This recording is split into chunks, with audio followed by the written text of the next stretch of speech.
ആത്മീയ യാത്രയിലേക്ക് സ്വാഗതം. ഇന്ന് നമ്മൾ നമ്മുടെ പഴയ ഗ്രന്ഥങ്ങളിലെ ഒരു പ്രത്യേക കലയായ മുദ്രകളെക്കുറിച്ചുള്ള രസകരമായ ഒരു യാത്ര ആരംഭിക്കാൻ പോകുകയാണ്. നമ്മുടെ കൈകളുടെ ഈ ചെറിയ ചലനങ്ങൾ എത്രത്തോളം അത്ഭുതകരമാകുമെന്ന് നിങ്ങൾ എപ്പോഴെങ്കിലും ചിന്തിച്ചിട്ടുണ്ടോ? ഇന്ന് നമുക്ക് ഈ രഹസ്യം അനാവരണം ചെയ്യാം. എന്താണ് ഈ മുദ്രകൾ? ലളിതമായ ഭാഷയിൽ പറഞ്ഞാൽ മുദ്രകൾ നമ്മുടെ കൈകളുടെ പ്രത്യേക സ്ഥാനങ്ങളാണ്. ഇത് വെറുതെ കൈകൾ അനക്കലല്ല, മറിച്ച് നമ്മുടെ ശരീരവുമായും മനസ്സുമായും ബന്ധപ്പെട്ടിരിക്കുന്ന ഒരു തരം സീക്രട്ട് കോഡാണ്. മുദ്ര എന്ന വാക്ക് സംസ്കൃതത്തിൽ നിന്നാണ് വന്നതിന്റെ അർത്ഥം മുദ്ര അല്ലെങ്കിൽ അടയാളം, സൈൻ എന്നാണ്. ഒരു പ്രത്യേക മുദ്ര എങ്ങനെ ഒരു സാധനത്തെ സവിശേഷമാക്കുന്നുവോ അതുപോലെ നമ്മുടെ കൈകളിലെ ഈ മുദ്രകൾ നമ്മുടെ ഉള്ളിൽ ചില പ്രത്യേക മാറ്റങ്ങൾ കൊണ്ടുവരും. ഇവ എവിടെ നിന്ന് വന്നു? ഇനി ഇവയുടെ ചരിത്രത്തെക്കുറിച്ച് സംസാരിക്കാം. ഈ മുദ്രകൾ ഇന്നോ ഇന്നലെയോ ഉണ്ടായതല്ല, മറിച്ച് ആയിരക്കണക്കിന് വർഷം പഴക്കമുള്ളതാണ്.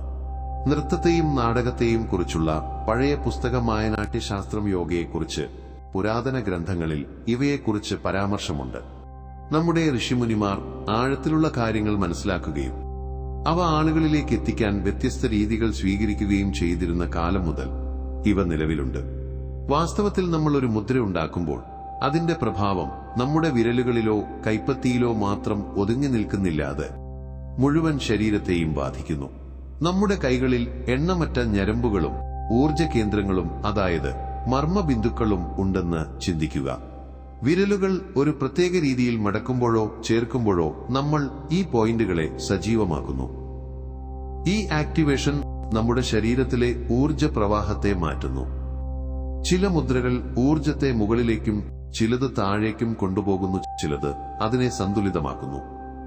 വീണയുടെ ഒരു തന്തി വലിക്കുമ്പോൾ വീണ മുഴുവൻ കമ്പനം ചെയ്യുന്നത് പോലെയാണിത്. നമ്മുടെ വിരലുകൾ ആ തന്തികൾ പോലെയാണ്, മുദ്രകൾ അവയെ മീട്ടാനുള്ള രീതിയും. ഇന്ന് നമ്മൾ പ്രധാനമായും ഹസ്തമുദ്രകളിലാണ് ശ്രദ്ധ കേന്ദ്രീകരിക്കുന്നത്, കാരണം ഇവയാണ് ഏറ്റവും പ്രചാരമുള്ളതും എളുപ്പത്തിൽ മനസ്സിലാക്കാവുന്നതും. അത്ഭുതകരമായ ഒരു മുദ്ര, ജ്ഞാനമുദ്ര. വളരെ പ്രശസ്തമായ ഒരു മുദ്രയെക്കുറിച്ച് അറിയാം. ഇതിനെ നോളജ് മുദ്ര എന്നും വിളിക്കുന്നു. ഇതിൽ എന്താണ് ചെയ്യുന്നത്? നിങ്ങളുടെ ചൂണ്ടുവിരലിന്റെ ഇൻഡെക്സ് ഫിംഗർ അഗ്രം തള്ളവിരലിന്റെ തം അഗ്രത്തോട് ചേർക്കുക. 3 വിരലുകൾ നേരെ വയ്ക്കുക. കാണാൻ ഇതെത്ര ലളിതമാണല്ലേ? എന്നാൽ ഇതിന്റെ ഗുണം വളരെ വലുതാണ്. ഈ മുദ്ര നമ്മുടെ ഓർമ്മശക്തി വർദ്ധിപ്പിക്കുകയും ചിന്താശേഷി കൂട്ടുകയും ധ്യാനിക്കാൻ സഹായിക്കുകയും ചെയ്യുന്നു എന്ന് വിശ്വസിക്കപ്പെടുന്നു. ചെറിയൊരു കൈചലനം കൊണ്ട് ഇത്രയധികം കാര്യങ്ങളോ? ഇവ ശരിക്കും പ്രവർത്തിക്കുന്നുണ്ടോ? ഇതിന് പിന്നിൽ ആഴത്തിലുള്ള ഒരു യുക്തിയുണ്ട്. നമ്മുടെ പഴയ ഗ്രന്ഥങ്ങളും ആയുർവേദവും അനുസരിച്ച് നമ്മുടെ ശരീരം വെറും അസ്ഥികളുടെയും മാംസത്തിന്റെയും ഒരു കൂട്ടമല്ല, മറിച്ച് ഇത് ഊർജ ചാനലുകളുടെയും, അതായത് നാഡികളുടെയും കേന്ദ്രങ്ങളുടെയും അഥവാ ചക്രങ്ങൾ എന്നിവയുടെ ഒരു വലയാണ്. നമ്മൾ ജീവശക്തി എന്ന് വിളിക്കുന്ന പ്രാണൻ ഈ ചാനലുകളിലൂടെ ഒഴുകി നമ്മെ ജീവനോടെ നിലനിർത്തുന്നു. നമ്മുടെ കൈകൾ ഈ ഊർജ വ്യവസ്ഥയുടെ വളരെ പ്രധാനപ്പെട്ട ഭാഗമായി കണക്കാക്കപ്പെടുന്നു. നമ്മുടെ കൈകളിൽ മർമ്മ ബിന്ദുക്കൾ എന്ന് വിളിക്കപ്പെടുന്ന ചില പ്രത്യേക പോയിന്റുകളുണ്ടെന്ന് ആയുർവേദത്തിൽ പറഞ്ഞിട്ടുണ്ട്. ഈ ബിന്ദുക്കൾ ശരീരത്തിലെ വിവിധ അവയവങ്ങളുമായും വികാരങ്ങളുമായും ബന്ധപ്പെട്ടിരിക്കുന്നു.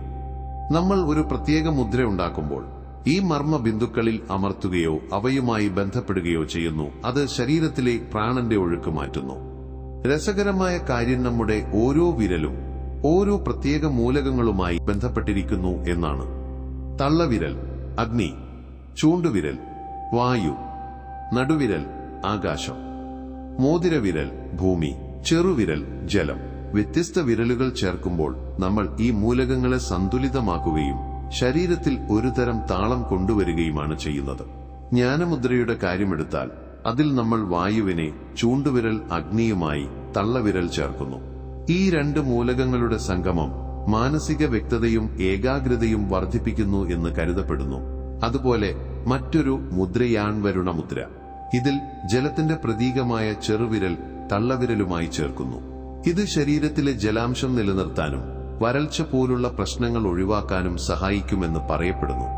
ശാരീരിക ഗുണങ്ങൾ മാത്രമല്ല മുദ്രകൾക്ക് ആത്മീയ പ്രാധാന്യവുമുണ്ട്. നമ്മൾ ധ്യാനമോ യോഗയോ ചെയ്യുമ്പോൾ ഈ മുദ്രകൾ മനസ്സിനെ ശാന്തമാക്കാനും ഉള്ളിലേക്ക് ശ്രദ്ധ കേന്ദ്രീകരിക്കാനും സഹായിക്കുന്നു. ഒരു പ്രത്യേക കൈനിലയിലൂടെ നിങ്ങൾ നിങ്ങളുടെ ഉള്ളിലെ ശാന്തിയുമായും പ്രപഞ്ച ഊർജവുമായും ബന്ധപ്പെടുകയാണ്. മുദ്രകൾ ആയിരക്കണക്കിന് വർഷങ്ങളായി നിലനിൽക്കുന്നതാണെന്നും അവ വലിയ രീതിയിൽ ബഹുമാനിക്കപ്പെടുന്നുണ്ടെന്നും ഓർക്കേണ്ടത് പ്രധാനമാണ്. എന്നാൽ ഇവയുടെ ഫലം ഓരോരുത്തരിലും വ്യത്യസ്തമായിരിക്കാം. ശാസ്ത്രം ഇപ്പോഴും ഇതിനെക്കുറിച്ച് ഗവേഷണം നടത്തിക്കൊണ്ടിരിക്കുകയാണ്. എങ്കിലും ആത്മീയവും ആരോഗ്യകരവുമായ ജീവിതശൈലിയിൽ ഇവ ഉൾപ്പെടുത്തുന്നത് ഗുണകരമാണെന്ന് പലരും വിശ്വസിക്കുന്നു. മനസ്സിനെ ശാന്തമാക്കാനും സമ്മർദ്ദം കുറയ്ക്കാനും തന്നോട് തന്നെ ഒരു ബന്ധം അനുഭവിക്കാനും ഇവ സഹായിക്കും. നിങ്ങൾ മുദ്രകൾ അഭ്യസിക്കാൻ ആഗ്രഹിക്കുന്നുണ്ടെങ്കിൽ ചില അടിസ്ഥാന കാര്യങ്ങൾ ശ്രദ്ധിക്കണം. ശാന്തമായ ഒരിടത്ത് സുഖമായി ഇരിക്കുകയോ കിടക്കുകയോ ചെയ്യുക. നട്ടെല്ല് നേരെയായിരിക്കണം. കൈകളുടെ ശുദ്ധി. മുദ്രകൾ ചെയ്യുന്നതിനു മുൻപ് കൈകൾ കഴുകുക. ശരിയായ അമർത്തൽ. വിരലുകൾ തമ്മിൽ ലഘുവായി ചേർക്കുക. അമിതമായി അമർത്തേണ്ടതില്ല. മുദ്രകൾ ചെയ്യുമ്പോൾ ശ്വസനത്തിലും ആ മുദ്രയുടെ ഗുണങ്ങളിലും ശ്രദ്ധ കേന്ദ്രീകരിക്കുക.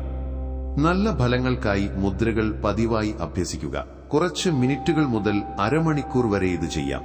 മുദ്രകളിൽ വിശ്വസിക്കുന്നത് അവയുടെ ഫലം വർദ്ധിപ്പിക്കും. മുദ്രകൾ നമ്മുടെ പുരാതന സംസ്കാരത്തിന്റെയും അറിവിന്റെയും അമൂല്യമായ പൈതൃകമാണ്. ഇത് വെറും ശാരീരിക വ്യായാമമല്ല, മറിച്ച് മനസ്സ്, ശരീരം, ആത്മാവ് എന്നിവയെ ഒന്നിച്ചു ചേർക്കാനുള്ള ശക്തമായ ഒരു മാധ്യമമാണ്. നമ്മുടെ ഉള്ളിലെ ശാന്തിയുമായും ശക്തിയുമായും ബന്ധപ്പെടാൻ ഇവ നമ്മെ സഹായിക്കുന്നു.